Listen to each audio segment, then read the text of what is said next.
Hi gardeners. Well, welcome to December. It's cold, it's wet, with a little bit of wet and cold. So we're going to show you first what we've already been harvesting today.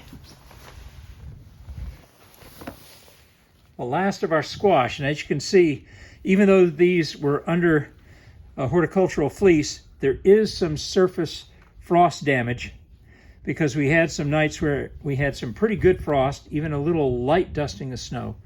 But what I'm hoping is we can cut through these layers to find some good stuff inside. As you can see, the things that were touching the soil still look good, so I think we can still save half of each one of these.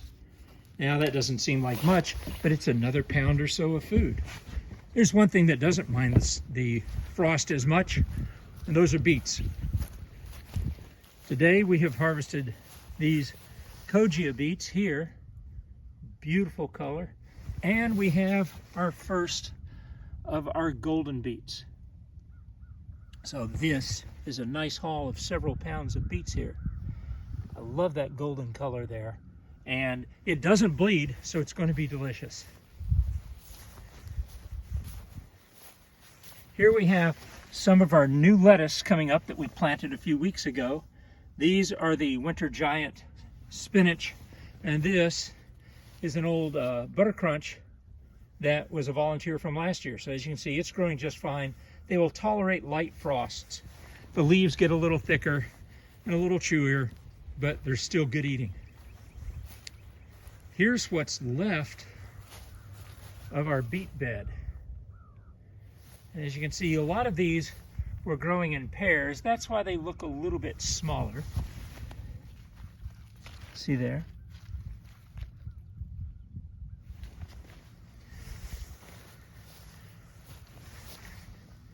And the goldens are just smaller by nature anyway. But one of the good things that we're doing really well on right now, and this is one of my favorite winter crops, here we are, the rutabagas. So we're getting a couple each here. Here's the big boy of them so far. Hands for comparison.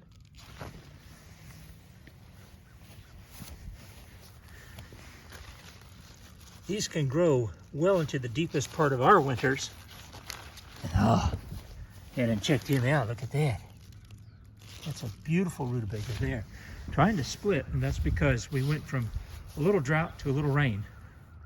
We have 90 garlic and a lot of windblown seeds. Welcome to a real garden. I get so tired of all those people telling me that you can grow a garden without any weeds. Yes, if you have 10 unpaid volunteers weeding right before you film. Here are 2 cabbage. That one's been a little bit more attacked by bugs. This one is starting to heart nicely. So, a lot of nice food still going on here. I have been cleaning out some of the growth around the blueberries, and that's what's going here in what it will be new bed 7. This will be our potato bed, and just by layering in organics all winter, that's going to be a little bit like a Ruth Stout method.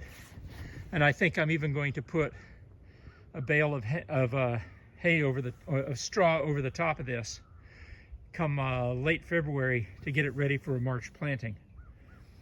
So even in the middle of a dreary, dull December in coastal Virginia, we still have a lot of things we can do in the garden.